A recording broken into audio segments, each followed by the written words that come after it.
Hello and welcome to Walking Wartime, and today we're at Imperial War Museum's Duxford. Let's go check it out.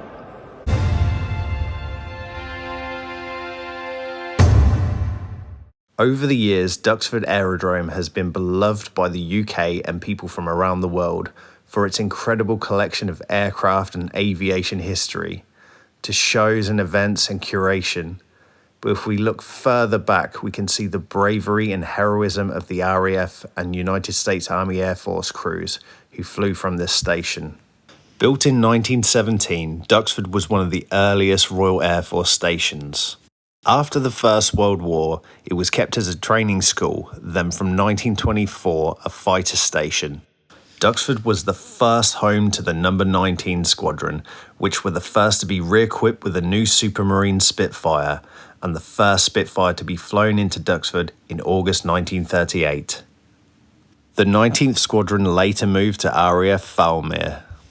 Duxford played a pivotal role in the Battle of Dunkirk and the evacuation, flying Spitfires from RAF Duxford, shooting down enemy dive bombers and providing medical attention to survivors. During the Battle of Britain, Duxford and Falmere had two main jobs: to protect the Midlands and help the fighters of 11 Group. The groups bore the brunt of the fighting during the summer of 1940. On the 25th of August 1942, a Typhoon Squadron formed at Duxford would be joined up by the 266 Squadron from RAF Kingscliff. Duxford was briefly home to the 350th Fighter Group in late 1942, and would not be taken over by the United States Army Air Force until April 1943. Duxford would see the arrival of the 78th Fighter Group in April 1943. Activated at Bower Field, Indiana, initially as the 78th Pursuit Group, trained with P-38 Lightnings as part of the West Coast Air Defense. The group was assigned to the 8th Air Force and made the move to England in November 1942, but lost most of its pilots and P-38s to the 12th Air Force to serve in North Africa. The 78th Fighter Group would be reassigned from RAF Goxhill to RAF Duxford for what was thought to be a temporary move to focus a larger effort for fighter groups to move closer to the bomber groups, or known to the fighters as Big Friends. The group made their final move in April 1943 and would be re-equipped with P-47 Thunderbolts. The 78th Fighter Group was made up of three squadrons: the 82nd, the 83rd, and the 84th. The group's main objective was to escort the B-17 and B-24 bombers to their targets. Targets such as industries, submarine yards and docks, and V-weapon sites. The group were the first in the 8th Air Force to have a fighter ace. Charles Pershing London, a captain of the 83rd Fighter Group, started out flying P-36s in 1941, then moving over to P-40s before taking on his own P-47. On the 22nd of June 1943, Captain London, whilst in aerial combat, shot down an enemy plane. Then on the 29th, shot down two enemy aircraft in a single engagement.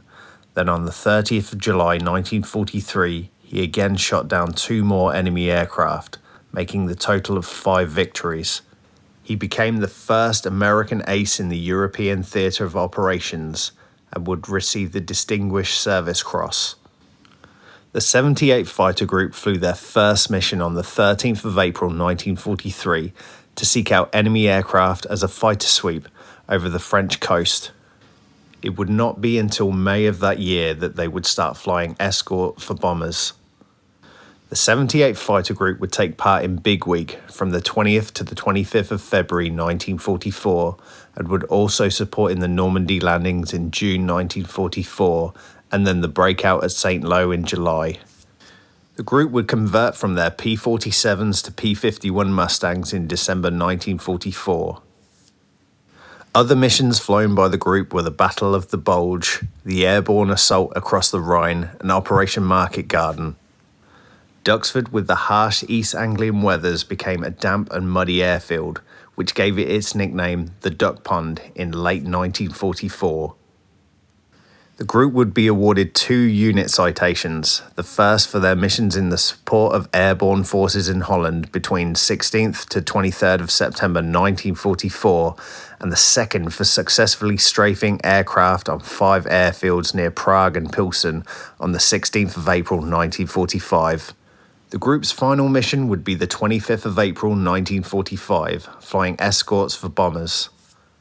They returned to the States and were inactivated in October 1945.